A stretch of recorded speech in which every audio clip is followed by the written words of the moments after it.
Good afternoon. I'm Jeff Fleming. I'm director of the Des Moines Art Center. It's my great pleasure to have you here today. In 2019, the Fingerman Lecture, our ongoing lecture series that was established in funding through the generosity of Lou and Lois Fingerman. Thank you, Lou and Lois, very much.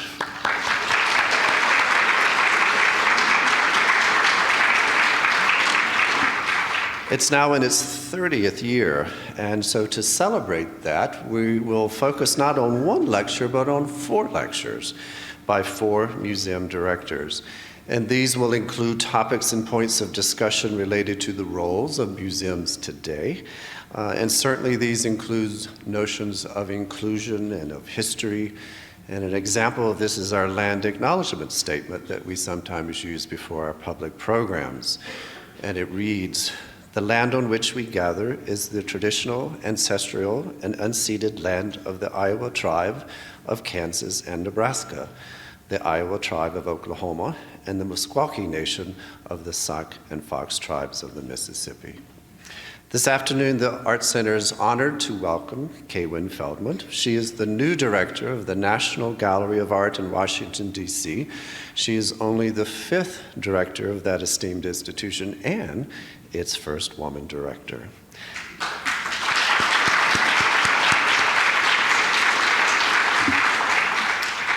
And prior to her appointment at the National Gallery, she was director of the Minneapolis Institute of Art for 11 years, and before that, the director of the Memphis Brooks Museum of Art for 9 years. Kaywin has been a remarkable leader at her institutions as well as the field at large. She raised the status and profile of the Minneapolis Institute of Art during her tenure there, while contributing substantially to the issues surrounding the museum field. She was a former president of the Association of Art Museum Directors, but moreover, she was a thought leader for the relevance and inclusion with our institutions today. Personally, I am honored to say that she has been a wonderful sounding board for me as the Art Center attempts to move forward with our own inclusion efforts. Today, she will discuss the nature of wonder in museums and our relationships with art objects. So I'm thrilled that she is with us today. So please welcome now Kaywin Feldman.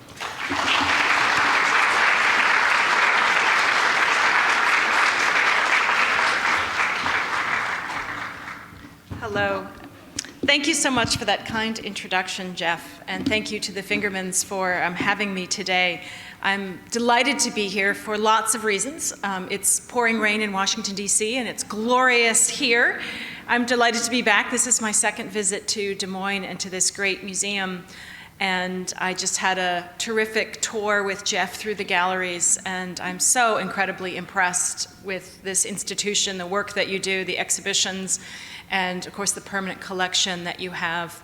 And it has been a real pleasure knowing Jeff over the last probably 12 years that we've worked together, and he has also been a sounding board for me through lots of different issues that we've navigated in the museum field over the years, so thank you, Jeff. And then I finally also have to say how great it is to be in another art museum designed by I.M. Pei. My office is actually in the Pei building at the National Gallery of Art, and I've been there for 2 months now, and every single day as I walk in the building and light comes in, I'm struck by the quality of the construction. The detailing in the building is extraordinary. I still stop and find corners and elements to explore in the building, and it's a real pleasure and honor to work in such a beautiful facility, and so I'm delighted to be speaking here today in a Pei building, so thank you. I'm going to speak with you a bit today about wonder and empathy, and this is sort of a transitional talk. When Jeff first kindly invited me to come, I was still in Minneapolis, and arriving just with 2 months at the National Gallery of Art. I haven't sort of gotten up to speed yet on the incredible collections and opportunities and programs at the gallery. I'm actively listening and learning and absorbing as quickly as I can. And so a lot of my talk today is going to sort of include some images from the National Gallery of Art, but also some of the work that we did while I was in Minneapolis. So you'll sort of see this combination of the two. And I wanted to start with this idea of the role of art museums and the permanence of art museums. In Minneapolis, one of our great trustees of the museum is Hubert Joly, the CEO of Best Buy, or just announced he's stepping down as CEO of Best Buy. And Hubert likes to remind the board in Minneapolis that people predicted the death of all retail stores and the death of museums sort of simultaneously. And of course, I'm here to tell you today that I don't believe in that. There are different kinds of threats to museums today. And I think about when I started my career, one of the main roles of a museum was to tell people facts and figures and information. We didn't have these little computers in our pockets that could give us all of the information that we might want. So museums really were there to help deliver that expertise and the factual information. And it's still noted today that art museums are one of the most respected sources and trusted sources of facts and information in America. And I sort of like this slide, but I'm not going to ask how many of you in the audience think that you were abducted by aliens. We won't do a poll here. But this question of what's the role of museums when there is so much information available, and then the whole questioning of what is truth and what is a fact anymore. Another challenge that is thought to sort of bring down museums is this competition for leisure time, that we have so little time now outside of our working lives that we pack it with family and all those other meaningful activities as well. And so it leaves that question of then how much time is there for the kind of quiet, careful looking that happens in art museums, and what does that mean for the future of museums? I've also heard that technology was going to be the death of museums, and I obviously don't believe or agree with that either. I think that technology actually helps us leverage the knowledge and information and assets that we have. And I also believe that the better and better we get at being able to fake anything, the more important the original experience with a work of art is. And so I think that technology actually both leverages, enhances the importance and the role of art in our lives. And then this one, a study came out recently by an organization called La Placa Cohen that does something called Culture Track. Every few years, they survey what's happening in the arts. And 4 years ago, they came up with the observation that for the first time in the 25 years they've been doing this study, that one of the challenges for museums is that people are increasingly stressed out when they arrive. And again, I think the computers in our pockets are a factor of that stress. And as this chart shows, the thing I found so shocking is that actually the younger you are, the more stressed out you are. And so you can see that 73% of millennials have said that one of the primary reasons they go to an art museum is to actually reduce stress. And so as stress increases, it's actually another important role for museums as an opportunity to help people decrease that stress. Although I'm always conscious in running a museum that we can't assume that the minute people hit our front doors that they're ready for an art museum experience. We have to keep in mind that they are full of stress and think about how we transition them from the arrival to their time in the galleries. I showed this slide to somebody with teenagers, and she said, you know, the real irony of this is that they're all texting each other. They're all saying, you know, what time are we going to go to dinner? And this big concern about millennials and the next generation, and will they be accustomed to museum visiting? Will it be something that they want to participate in? And again, we could talk about it later, but it's also shown that younger audiences have very different approaches to museums and cultural institutions. And so I would argue it's up to us to figure out that changed behavior of younger audiences, and so that we meet them and provide the experience that they're looking for. And it's not going to surprise you to hear that I am a profound believer in the power of art. And I believe that art has always been important to humanity, and it always will be. And so my first degree from the University of Michigan was in classical archaeology. And so I've always been interested in the ancient world. And after doing a lot of research on the sort of ideas of the origins of art, both with cave paintings as well as the small portable works of art that our ancient predecessors made. One of the things that I find so interesting, and I'm sure that you've seen the same studies, is that there was a period in which Neanderthals and Homo sapiens coincided at the same time.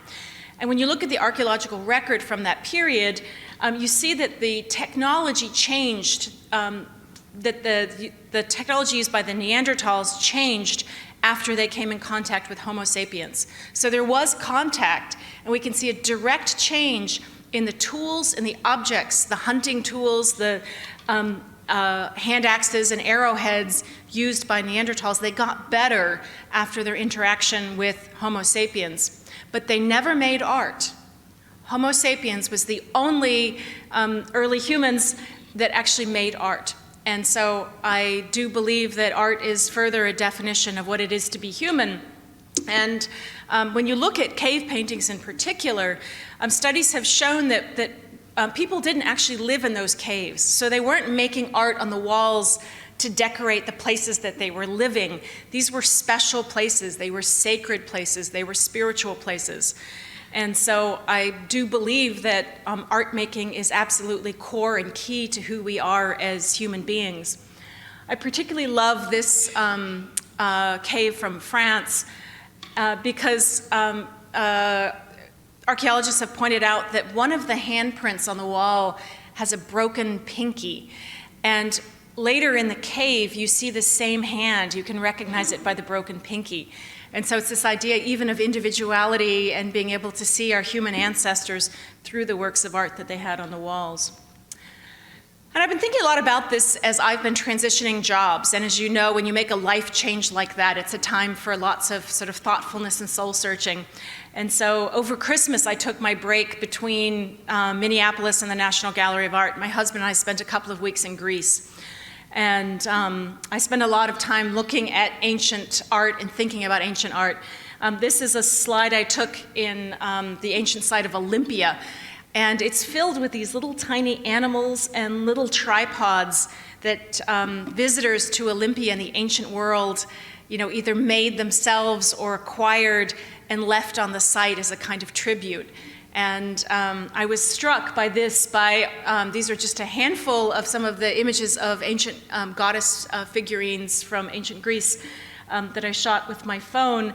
And this need of humans to mark time, to mark our lives, to say that we existed, we were here, and that we recognize that art can bring us closer to something bigger than ourselves. And I'm going to return to that topic.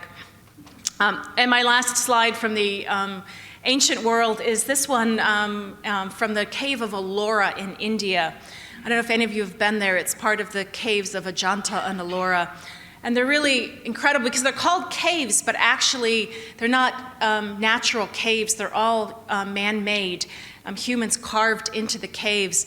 But this particular temple at Ellora actually was carved out of the rock of a hillside. So you can see they took the rock away. So what you see standing in the middle is what's left after they removed the rock around it. And most buildings are built from the ground up. This was actually built from the top down. And as I wandered through this incredible creation created in the 8th century, I was in the middle of doing a major master plan project with David Chipperfield and at Minneapolis, and I kept marveling that in the 8th century they barely had tools, let alone David Chipperfield or Arab engineers or any of the thousands of consultants that we had on the project helping us with the museum. How extraordinary it is that human beings carved this temple out of a rock. And what is it inside of us that creates the need for humans to create spaces, works of art that are, again, so much more meaningful than they are as individuals? And that's where I'm going to move from now in my remarks today. In my role as a museum director, I'm frequently asked this question of, so what's going to be different about museums in 20 years? And my answer is always the same. It's nothing and everything. And the nothing is that we will always have the opportunity to have your own quiet moment with an original work of art. The work of art has its integrity and it's sacred. And so there will always be these moments to sit on a bench, although I just saw Jeff rearranging the bench in the gallery to make sure it was exactly in the right place in the gallery. Perfectly placed by the director. You can all go in and have your meaningful experience with an original work of art. But everything changes in that we serve the public, and the public around us is constantly changing. The same consumers that are behaving differently out there in their private lives are the same people who come through our doors and have other experiences. And so through all of the programs and publications and digital work that museums do, we are changing while we are also always keeping the work of art sacred, and that experience will always be there for us. But one thing is the biggest change that's happening in America, and I don't speak anywhere publicly without talking about this because it is the most important change, the most important topic that museums across America must be discussing, must be working on, and must be changing. And it's the changing demographics of America. You've probably seen that it's estimated that somewhere around, right around here, right around 2043, it's assumed that, or expected, that America is going to become majority people of color as a nation, 2043, so not very long. And that's a change in demographics that we need to be anticipating.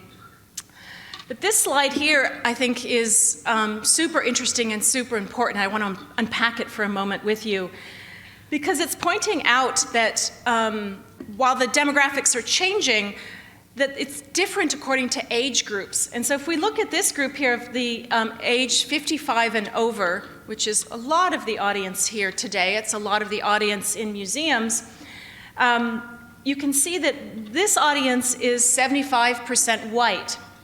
For people under the age of 18, the last column there, you can see when this was done in 2015, the number was 51.5% of the public, so under the age of 18, was made up of largely, dominantly white.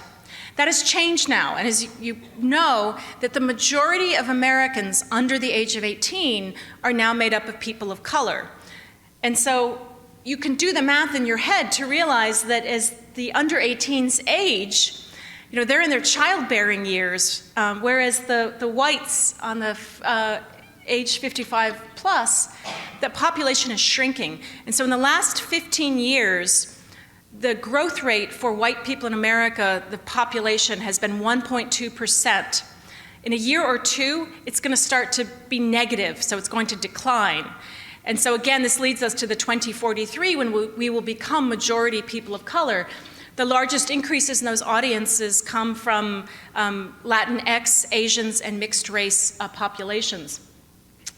And I find that this is so important for art museums because, again, sort of a generalization, but for the most part, our boards of trustees and our patrons and somewhat of our audience is made up of this post-age 55 audience. And so for many of us in that age range, you wouldn't necessarily know about the changing demographics of America unless you're picking up your grandchildren at school and see what the younger audience looks like. And it means a massive change for museums. And it's a moment of huge opportunity. I'm very optimistic and positive about it.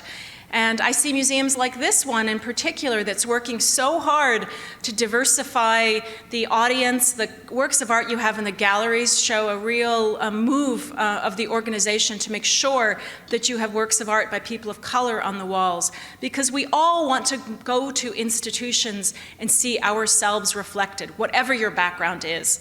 And so it's critical that the works of art that we collect and show represent diverse America, that the staff in museums and that the board and supporters also look like the rest of America.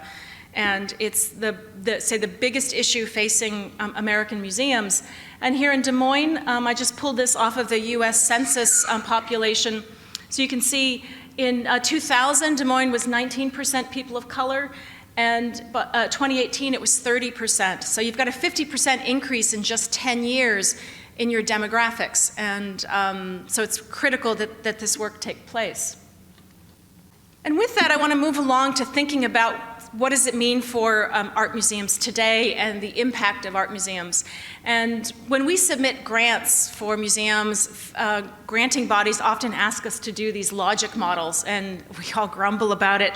But they're actually brilliant models that show the spectrum of work, let's say, that an art museum can do from, you can see in the far left corner column there is your input. So you have your resources, your money, your collection, your staff, your facilities, all of the things that go into making the institution what it is. And then your outputs. Having this lecture today is one of the outputs of all of the resources that you have, all of the workshops and exhibitions and programs and projects. But then in the far right side are the outcomes and impacts. That's the difference that you're making in people's lives. And I argue that the early phase of museums, the last century, was all about inputs and outputs. We were all very aggressive about growing our collections, about building buildings. The idea was always to have more galleries, more art, and that would bring in more people. And we've been very successful at doing that. I do believe that the 21st century will be all about what we do with these resources that we have and what's the difference that we make in people's lives. And I believe that as boards of trustees, our staffs, that we have to move our discussion from the inputs and the outputs to what are the outcomes and the impact. How are we making a difference? And that's what I'm going to speak about for the rest of my time with you today. Because my personal interest is the impact that we make by inspiring wonder in people and also enhancing and increasing empathy in our individual visitors. And so that's what I'd like to talk about. And I'm going to start with the topic of wonder. It's a topic that has interested me ever since I started my PhD thesis research in Antwerp. I was looking at the images of satyrs in Flemish art from 1540 to 1640. And what I found was that satyrs sort of start to appear in Flemish art around 1540, I think largely after the discovery of the New World and this fascination that the Europeans had for a race of people that they didn't quite understand, that seemed wondrous to them, just as earlier Europeans, whenever there was a body of land that hadn't been conquered yet, that had humans in it, they always thought that these humans were different from them, they were otherly. And I believe that once we conquered all of the globe and that the globe is now known, we then went to Mars, and Martians with the little green faces and antennae became this next frontier of people who were other than us. And so this is where I started my work. But if you'll indulge me, I'd like to tell a personal story of my own journey and why I care so much about art and why I believe art makes a difference in people's lives, because it did with me. I did my undergraduate degree, as I said earlier, in Greek and Roman archaeology. And after I graduated with a BA in classical archaeology, I decided to prolong the pain of trying to find a job and decided to work and travel around the Roman Empire. I went by myself with a backpack and traveled around, starting in France on a dig and then moving my way across North Africa and into Turkey. And I hit a point where I realized I was in over my head. I was 21 years old, Western woman traveling by herself, and that it was just getting too dangerous for me, and I realized that I should head back to London for a while where I had friends. And so I was a bit rattled, and I was ready to be back among people that I knew, and I had an epic journey trying to get to London, which included getting a train from Athens to Venice.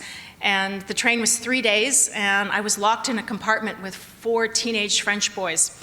And we traveled through the former Yugoslavia at the time. And at 6 o'clock in the morning one day, the train stopped, and they threw us all off the train because there was an Italian train strike. And by fluke, I had just 1,000 lira on me, which I climbed over a hillside and had my 1,000 lira, which got me a bus into Trieste. And from there, I was able to get another bus to Padua. And I arrived at Padua at about 4 o'clock in the afternoon, and I hadn't eaten in days. I hadn't had a shower in days. I was exhausted, and I was at the end of my rope. I had no faith in humanity. I was at a very low point. But I looked at my watch, and I thought, I've got an hour before the Scrovegni Chapel closes, so I could have a shower and a meal or go see the Scrovegni Chapel. And I'm glad to say that the Scrovegni Chapel won out, and I went over to this chapel, which was built finished around 1305 for a banker. And Mr. Scrovegni had the great Italian artist Giotto paint all of the walls of the Scrovegni Chapel. And as I stood in the room and I marveled at these paintings, they're absolutely glorious. I don't know if any of you have been to the chapel. If you haven't, go right away. Book your flight tomorrow. And go see this chapel. Unfortunately, now it's part of that system where you have to book a time and you have to go through a little doorway and they suck all the dust and particles off of you, and then you're allowed to go into the chapel for 8 minutes and then they usher you out. So it's hard to have the same experience, I think, that I had, because I had an hour in there by myself. And seeing paintings like I just put 2 up here on the wall. There's a cycle telling the life of Christ in the Scrovegni Chapel. But looking at these works of art just astonished me, and it was the composition. You can see here this kiss of Judas, and this moment as the 2 eyes lock here between Christ and Judas, and all of the sticks and flames here all sort of point to the center of the canvas. This gentleman here points, so your eye is drawn here to this incredible moment. And then this beautiful sweep here of Judas's cloak, which is echoed in all of these other curves. The composition is arresting, and the colors are magnificent, and the emotions so poignant. And same thing with the Lamentation, with this great rock that brings you down and points you to this moment of Christ and Mary embracing, and then these incredible angels up here in the sky. And this moment for me in the Scrovegni Chapel, what I realized later was that I had experienced wonder on an epic scale. And when I walked out of that chapel, I'll never forget the sensation. Despite all of those travel issues and the hassles and the hunger and all of those things, I was walking on air. I felt such joy to be alive. I felt joy to be part of humanity. I felt connected to the rest of humanity. I believed in the beauty and the good and the kindness of humanity, the fact that we all exist for something that's bigger than ourselves, bigger than our daily struggle. And it was extraordinary. And I actually switched I was going to go to graduate school in archaeology, and I switched to art history because of my experience in the Scrovegni Chapel. And again, later on, I realized that what I experienced was wonder, and I'm delighted to say that that was not a unique experience. I've had it many times, and that it's one of my favorite of human emotions. It's a complicated human emotion, however, and I think it's one that we actually don't understand very well. And I think one of the reasons we don't understand it so well is because it's a combination of intellect and physical and emotional all at the same time. And I'm sorry to give you a page of text. I try not to ever do this, but this is my absolute favorite quote by Albertus Magnus, a Dominican monk who wrote in the 13th century. And this was his description. And if you'll bear with me, I'd like to read it. Wonder is defined as a constriction and suspension of the heart caused by amazement at the sensible appearance of something so portentous, great, and unusual that the heart suffers asystole. Hence, wonder is something like fear in its effect on the heart.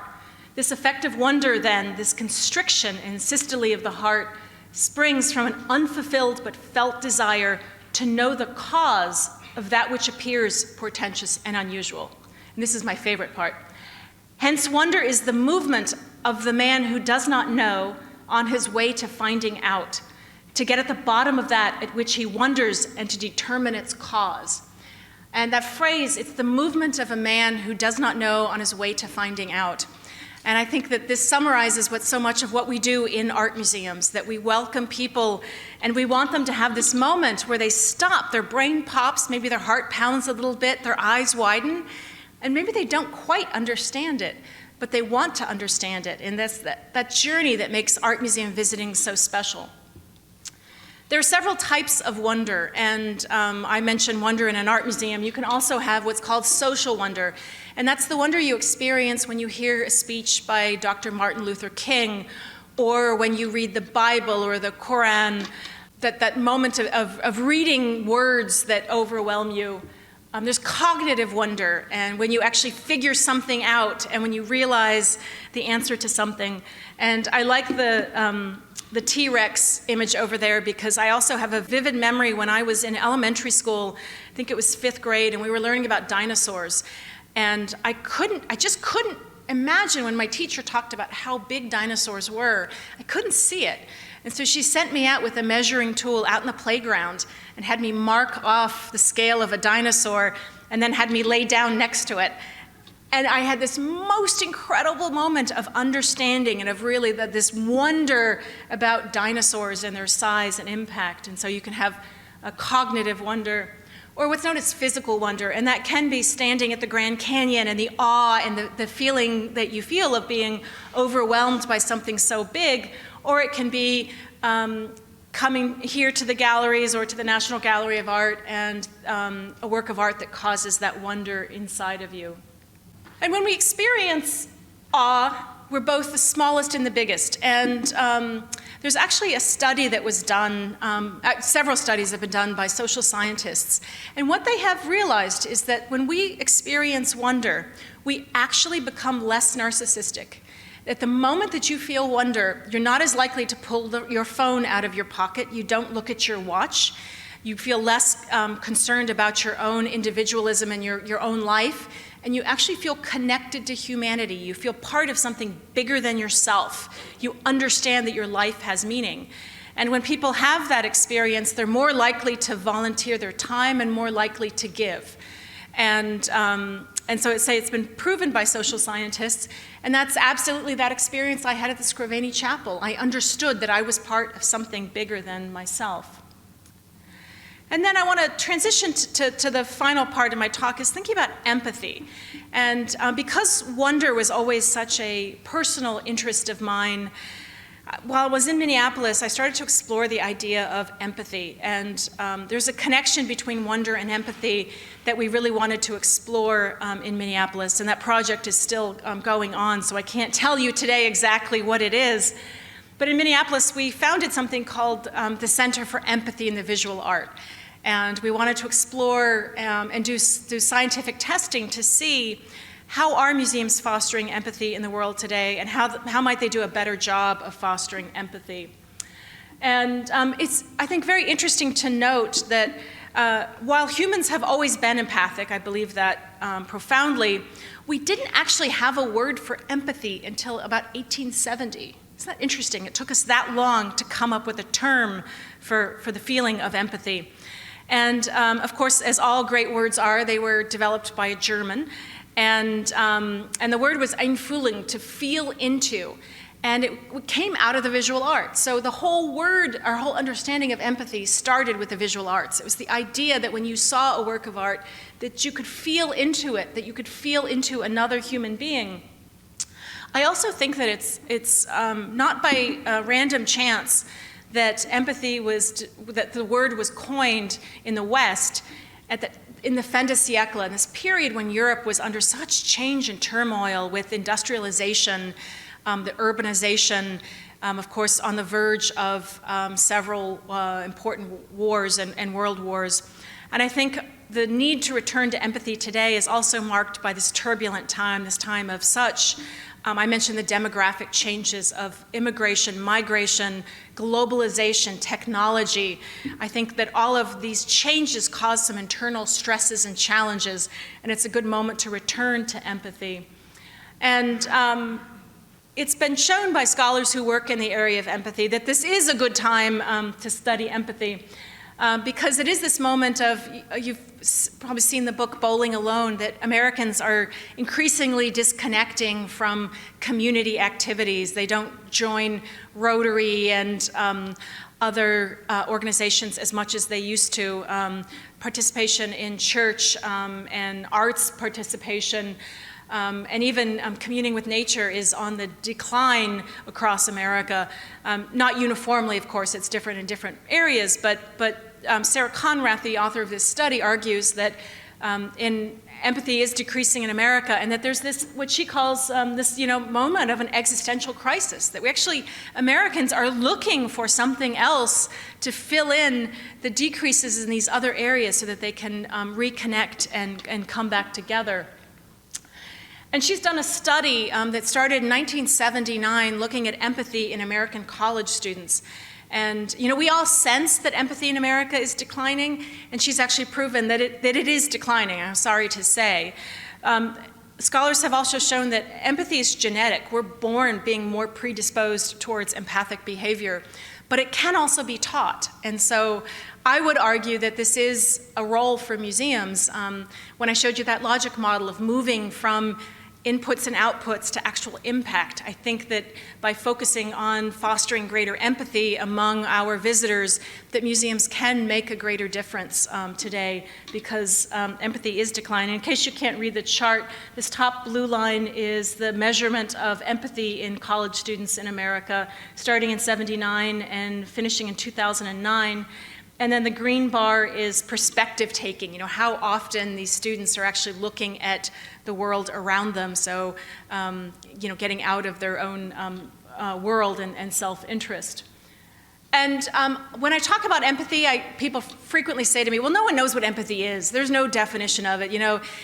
Being empathy is just being nice. Well, that's not true. There actually are very solid understandings of what empathy is, and I will quickly summarize. There are three types of empathy. The first is what's called somatic empathy, and that's based on mirroring neurons. And so if you smile, I look at you and I smile back. It's involuntary. I just automatically smile. Or you frown and I frown. It's even been shown in primates that they have the same mirroring technology, mirroring behavior, and also have somatic empathy. There's cognitive empathy, and so that's you tell me what you're feeling, you tell me about your experience, and I understand it. I don't necessarily feel it myself, I don't feel it in my heart, but I understand it. And the third type is affective. You tell me about what you're going through, and not only do I understand it, but I feel it with you. And they're three very different, and we all work between those three at different times and abilities. There's a fantastic resource online called the Greater Good Science Center at Berkeley, and there are partners in Minneapolis on the empathy work there. And they actually have a test that you can do to test how empathic you are. And when I started the test, I thought, I'm a nice person. I bet I'm going to score pretty high on this. And doing the test, what I found out is that I scored very high on cognitive and quite low on affective. And so I'm good at the intellectual part of hearing you and understanding, but I'm not actually feeling you. And so that's something that I've made me aware of, that I'm constantly working on and thinking about. And then a few final observations about the challenges of fostering empathy in museums. And one is that it's shown that you actually have to feel vulnerable to feel empathy. And when I described at length my train journey to get to the Scrovegni Chapel, I think that was a moment where I was at such a level of vulnerability. I was open to, in that case, feeling wonder and awe, but also to empathy. And museum buildings aren't built for vulnerability. I'd say really it's just the opposite. And so I don't have an answer for you today of how we might mitigate the structure and the actual physical spaces of museums so that we might feel more vulnerability, but vulnerability is key. We have to be proximate to one another to feel empathy. And the good news here is that museum visiting is a social behavior. It's quite rare that people come to museums on their own. They do, but mostly part of going to a museum is calling up your mom or your friend and saying, let's go to the museum on Sunday. And so you are with other people, and you must be with other people to feel empathy. And a challenge that I experienced in Minneapolis is that if you go into any of the Western galleries at the Minneapolis Institute of Art, and I have the American gallery, the French Impressionism gallery, and one of our contemporary galleries on the screen. I promise you, I picked those 3 random galleries, I stood in the middle of the gallery, and I took a photo of what I saw. And if you look at each of those photos, you see a lot of people. In Western art, we frequently depict people, whether it's in portraits, sometimes it might be a mythological painting or a biblical painting, but if you go in Western galleries, you're going to see a lot of people, and you immediately feel more empathy. You feel something about humanity in those spaces. But in an encyclopedic museum, you also have non-Western galleries, and so I have our Japanese gallery, our African gallery, and our Islamic gallery on the screen. They have a different visual tradition in those cultures, and so you don't see realistic representations of human beings in a lot of those galleries. And what I discovered in Minneapolis is that our public perceives that we are less empathic about other cultures because we don't show people in those spaces. And I might know as an art historian that those cultures don't have a visual tradition, but for our visitors, they may not necessarily understand that. And so, we need to do a better job of putting people back in our galleries. Another challenge in museum visiting is that we tend to have empathy for people who look just like ourselves. And so we gravitate towards cultures and images of people similar to ourselves, and that we're more likely to have empathy in those spaces than for people who perhaps are different from us. We have a bias for bias. We all come into a museum with our own internal biases. We all have them. And we often go to a museum sort of expecting and almost wanting to have those biases confirmed. And so that's part of what we do as well. Museums have to be authentic in their empathy journey. We did a branding campaign in Minneapolis focused on the text, "We're free, everyone is welcome always," and we translated it into 6 languages. And on buses and billboards and banners and everything we did, we had these 6 languages across the community. And as somebody said to me, she said, "I love that you did it because you didn't apologize." We didn't translate any of the text into English. So one of the languages we did was Somali, and we targeted mostly Somali neighborhoods, but we tried to show that we see them. We know that there are people who speak other languages out in the community. I mentioned the need to see people, so we have to include people in the narrative. Art museums, particularly I have to say the National Gallery of Art, doesn't talk very much about the makers or the users. We leave people out of the human stories. If you'll remember that Albertus Magnus quote that I shared about the journey of a man who does not know on his way to finding out, curiosity is key to empathy. If we don't have any curiosity, it's much less likely that we're going to want to learn about other people as part of our visit. And then finally, the coevalness of time. And this is a challenging one because I found from working in Minneapolis with global collections that some of our patrons and visitors were uncomfortable with contemporary art in historic spaces. We were fine with contemporary art in the Western spaces, but in particular here was a period room that Minneapolis has of a Ming Dynasty reception hall of a family in China, and we'd acquired this Ai Weiwei marble chair, which was based on a Ming chair that had been in Ai Weiwei's family, and we installed it in the space. And I got a phone call from a patron saying, "You must remove that chair immediately, it offends me." And it offended her that contemporary art was mixed in with the historic material. Another example, we installed a work by a contemporary artist from Kenya and installed his painting in our African galleries. And a group of about 6 members of our African community came forward and asked that the work be removed and put in the contemporary galleries, that it didn't belong in African galleries, even though a contemporary Kenyan artist had painted the work. And so we don't have quite an equality in how we see time from other cultures that I think impacts empathy. And I'm going to conclude with just a final sort of project that was one of the last projects that we did while I was in Minneapolis. which was an exhibition called Art and Healing. And it was a small exhibition we did about the shooting death of Philando Castile. Castile was one of the African-American young men who's been shot by police officers in the United States. He had a broken taillight and was pulled over by the police officer and shot and killed. And when it happened, our city, you might remember, it erupted in great pain and protest, and protesters closed the freeway on multiple occasions. There were protests outside the governor's office. It was a moment of real community trauma. And our museum wanted to do something to mark this moment, but there was nothing authentic for us to do, because anything that we do must come out of the works of art themselves. And so we didn't do anything.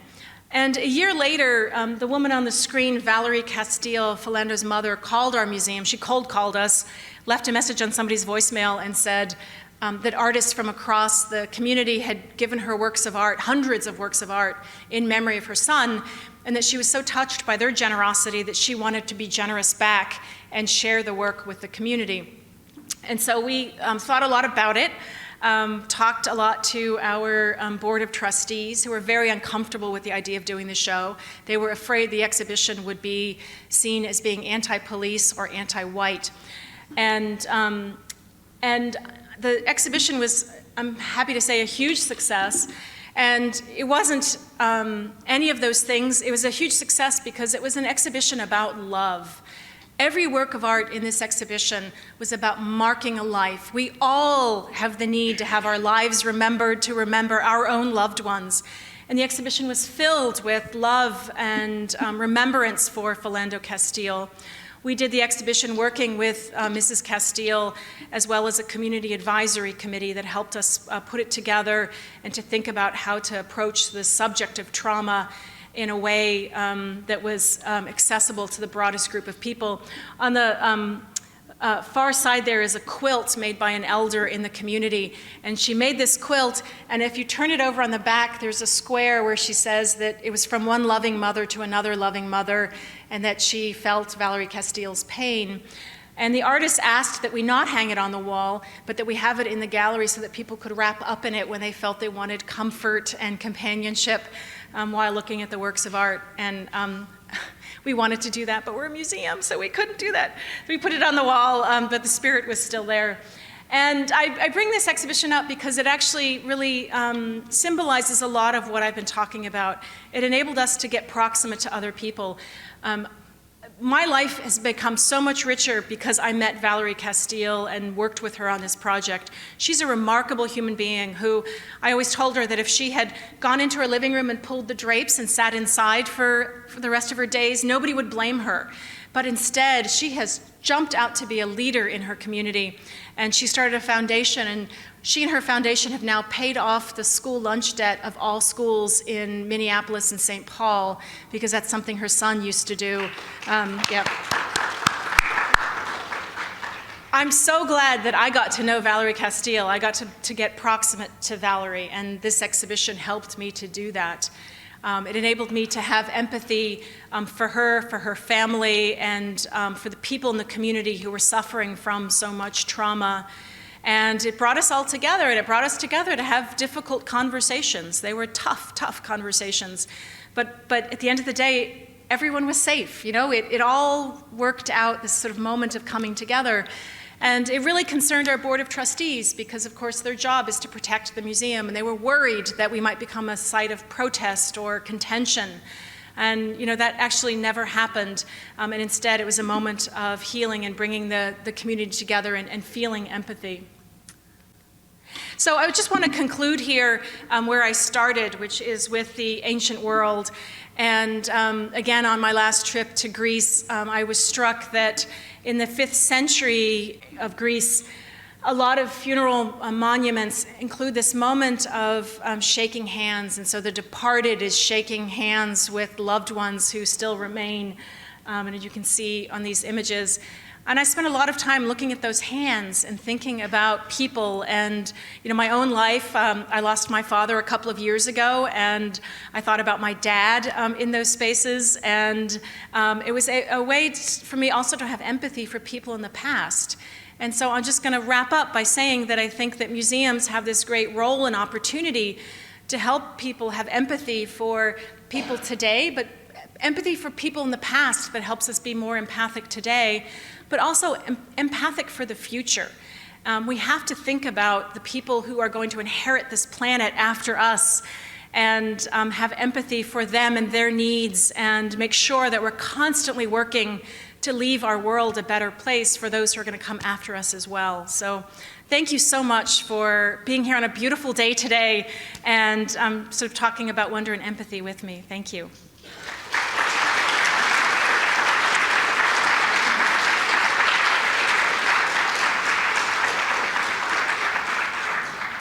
I'd be happy to take any questions if there are any. We have And per usual, we have microphones on either side of the theater. If you'll raise your hand, we'll pass a microphone. And to you, Kara, will you go down to the front? Thank you. Thank you so much for being here. That was really an amazing presentation, and I'm sure many of us share some kind of moment of wonder like that in our lives. Mine happened around the Jackson Pollock from the Iowa City Art Museum, and it really did change my life with respect to art. But I'm curious about another incident that happened. I don't know if it happened during the time that you were at the Minneapolis Institute of Art, but it dealt with a piece that was done for the sculpture park with regard to really the murder of several Native American men. And I wonder if you could speak to that piece. And Yeah, so this is the work called Scaffold that was done by the American artist Sam Durant, and it was installed at the Sculpture Garden at the Walker Arts Center. And it was a moment of great trauma for our community, and particularly for the Native American residents of the region.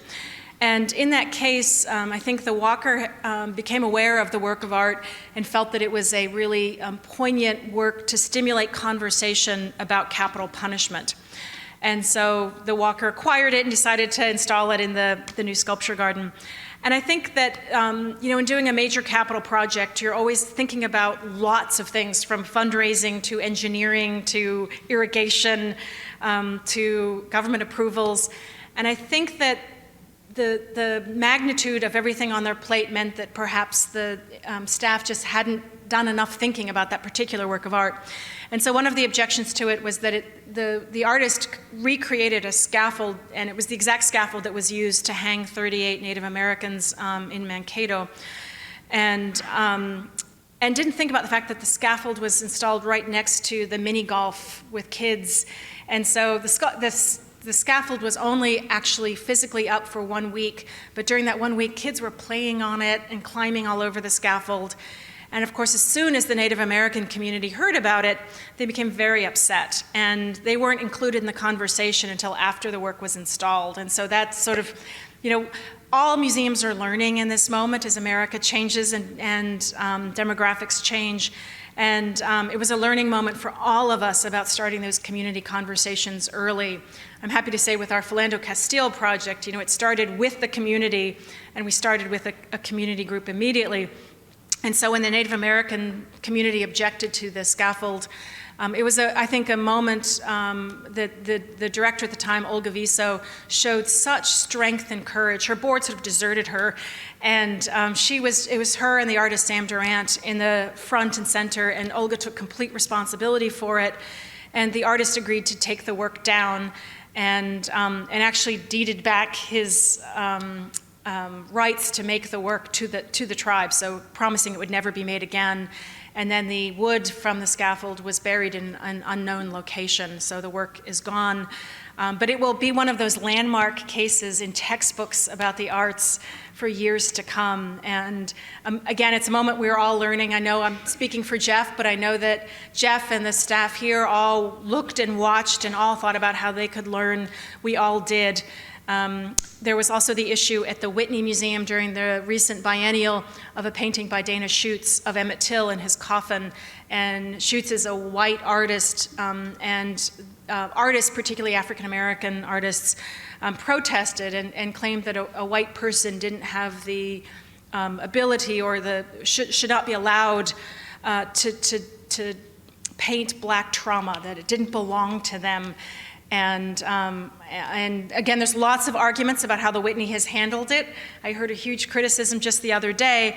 I think they handled it very well, and I appreciate that Adam Weinberg and the staff didn't take the work down, and it was being demanded that the work come down. Instead, he kept it up and allowed for that discussion, because as we're moving through these changing times, obviously having the conversation, the debates, and the learning is the most important part. It's just not fun when you're in the thick of it. And I'll just finish with one last comment, which was when I was in Minneapolis, we have this great program called the Minnesota Artists Exhibition Program. And we did a show shortly before I left that had a lot of nudity and pretty graphic sexuality in it. And my curators brought me up to see it and said, "Okay, Kaywin, I want you to see this first. Are you okay?" And I said, "Oh, thank God, it's only sex. Yeah, go ahead. It's not identity politics. You bring on the sex." So times have changed. Any other questions? I have a question up here, and then Kara, if you'll go down to the front, it'll just be one moment. My question is, for art that requires such restricted viewing as the art in the chapel, you mentioned in your presentation earlier, where it required you only had 8 minutes of viewing time, you had to get dedusted. What is your opinion of a digital display as an alternative way to view this art? Yeah, I'm a big fan, thank you for the question, big fan of digital, and I do think that digital actually is able to enhance our viewing and our experience.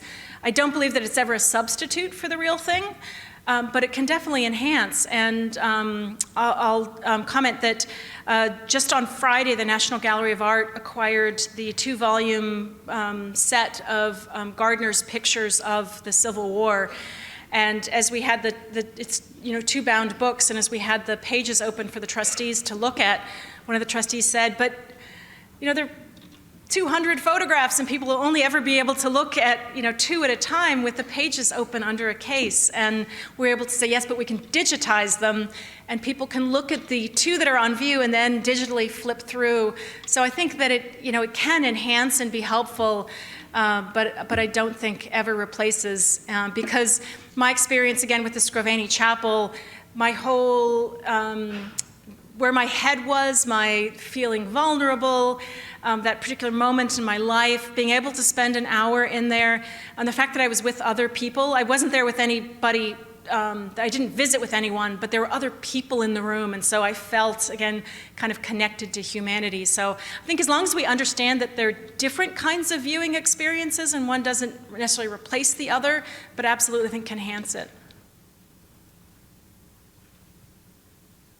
Perfect. My question was, when you were considering inviting different demographics, and especially younger people, into museums, is it a thought process of the museum to change, especially the National Gallery, which is so categoric traditionally, to embrace different types of exhibition media? Particularly, my background happens to be in fashion design, and there are great museums like the V&A and the Met that focus on these landmark exhibitions on China or now on Dior, which are really bringing in huge droves of people to the museums, and they're having to extend the queues tremendously.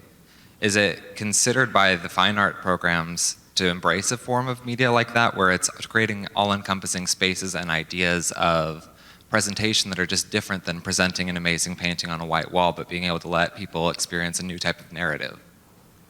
Welcome to lecture number 2. It's actually a subject I'm working on for a June talk, is the idea of the sort of all-encompassing encyclopedic museum in America today. My title is Welcome to the Matrix, if that gives you an indication of what I'm thinking about. And so, having been at an encyclopedic museum where Minneapolis doesn't have a large fashion collection, but we do collect textiles and show fashion. So from going from a museum that at least attempts to be broad and encyclopedic to the National Gallery, which is not, it's very focused on Europe and America. I'm doing a lot of thinking about this space and what it means, and the very defined categories that we've all created. And as I think boundaries disappear and categories disappear, what are our institutions going to look like? So I think that we're in this process of change. For the National Gallery itself, it's interesting because the museum was created by Andrew W. Mellon to completely mirror the National Gallery in London. And so he created it exactly, and it was terribly controversial that one of our earliest donors gave us decorative arts. So we have some sculpture and furniture in the gallery. And so you don't find anything much beyond Europe and America.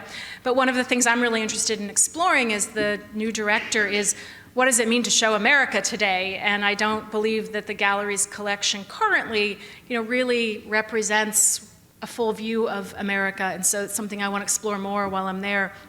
But I do think we're going to see the diminishing categories in museums and the sort of severe ways that we organize our collections. And I don't have an easy answer for it, because I think that when people walk through our doors, they do want us to make sense of the world, and they want us to make sense of all this stuff on the walls. And so we do need to organize it. And I'm not a fan of purely thematic installations everywhere, where, if there's an installation that's about spirituality, and you have every single culture, I think it's hard to come away and feel like you've kind of conquered something specific out of that. But I'll say one last thing, which was we had Glenn Lowry, the director of MoMA, give a talk in Minneapolis about a year ago, and he wanted to come talk about contemporary art in, he ended up saying the Middle East, and he used that definition. But he started off by saying, I actually don't have a definition anymore, because the art that is being made isn't just in the Middle East. And you have lots of people who perhaps were born in Jordan who live in Paris today and work in Paris. And so the geographic definition doesn't actually work.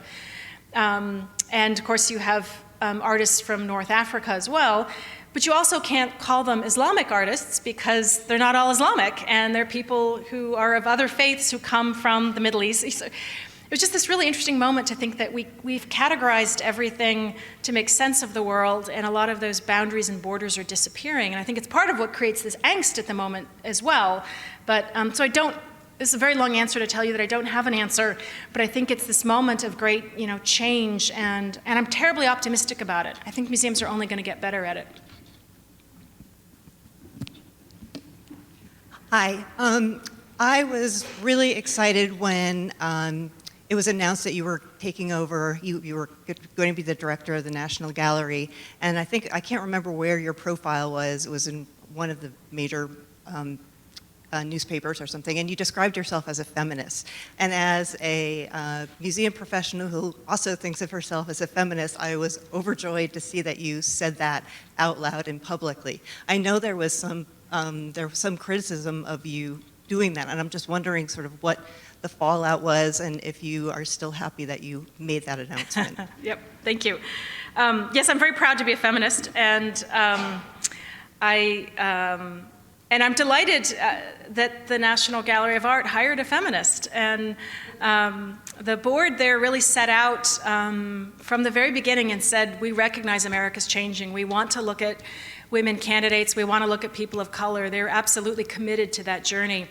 And I've run 4 museums in my career, and in 3 of the 4, I've been the first woman director. But the good news is I will be the very last first woman director at those 3 museums. It is all changing. The favorite comment that I had from all the messages that I had from people after the announcement is somebody emailed me and said, there's shattered glass laying on the floor of museums across America today, and that's very impactful. And it is this interesting time, and I'm not only a feminist, but as you can tell, I believe in the joy and the journey of the changing demographics of America and the need for museums to really to change and to move forward and embrace our changing demographics and become an institution for all Americans, including people of color. And that was something that an editorialist in the Wall Street Journal picked up and actually said that I would lead to the death of museums. I personally was going to lead to the death of museums. He wrote the same editorial, by the way, about the only other woman running a large museum in America, Ann Pasternak at Brooklyn. So we high-fived each other when we saw each other, that we were both, he called her the death of culture. So she's the death of culture, I'm the death of museums. You know, I'm sorry that it was written, and I'm sorry that people feel that way, but I am committed to this moment. I'm committed to change, and I'm so grateful to all of the people who have supported me and the boards of trustees who have hired me.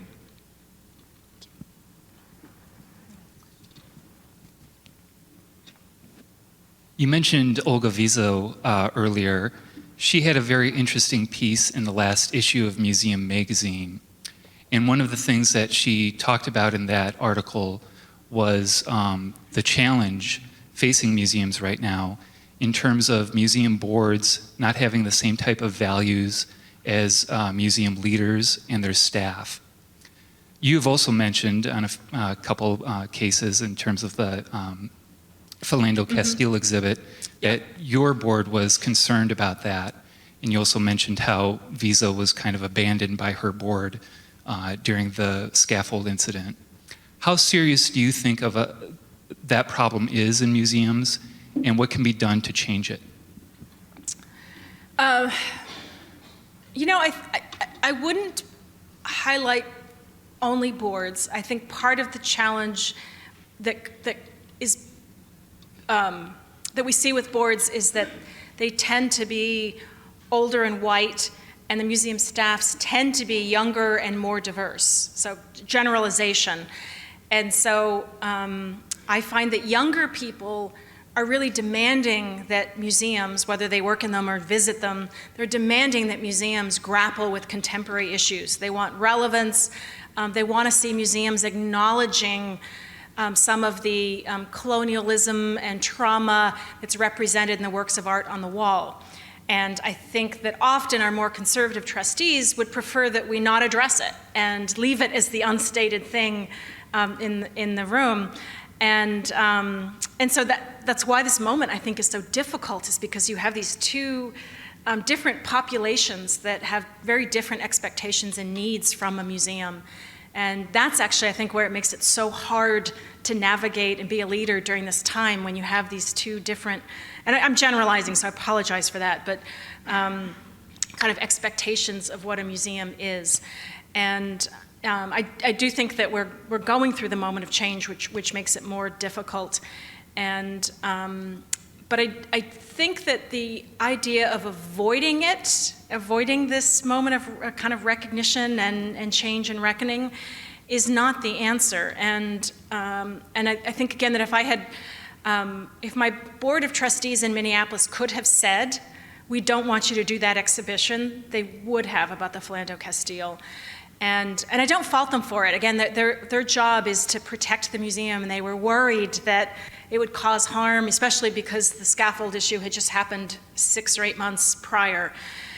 And but I knew that our staff could navigate and do it right, that we had this advisory committee, that we were ready and prepared, and I had real confidence that we could do it, that it was hard, but that we could sort of thread that needle. And I'm really happy to say that was the result. And, you know, and afterward, I think the board recognized that it was an important moment for the museum, and that some change did happen. And so I think it's going to be this period of sort of experimentation, but it's going to get harder and harder to ignore the content in the works of art. And I have commented publicly about, after the scaffold happened, one of our trustees in Minneapolis looked at me and he said, "Oh my God, I hope that's never going to happen to us, right? We're never going to have a protest." And to his disappointment, I said, "You know, I wouldn't be doing my job if we didn't." And I said, "You know, if you go up in the galleries, it's all up there. We have rape, we have war, we have imperialism, colonialism. It's all, you know, it might be told in old master paintings, and, you know, there's time and distance." But I think, again, younger audiences want us to step up to it. They want us to talk about it. And it doesn't mean taking the works off view. It doesn't mean that they're bad or wrong. It's merely being able to host the debate. And there's a common phrase in art museums that we're a safe place for difficult conversations. And it absolutely, is a safe place. And so I'm going to actually finally answer your question. I'm sorry. It's a subject I think a lot about. I do think the most important way for the institutions is actually to come into alignment on exactly what their values are. And if we can all agree that these, sort of 5 or 6 things are our bedrock values, then we know where our true north is and can stay focused on that.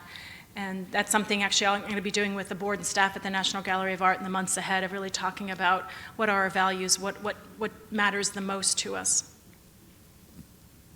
Last question? Would anyone else like to raise their hand? That was a really good way to end, but if I see another hand, I will take it, I promise. Great. Well, thank you so much. I appreciate it. Thank you.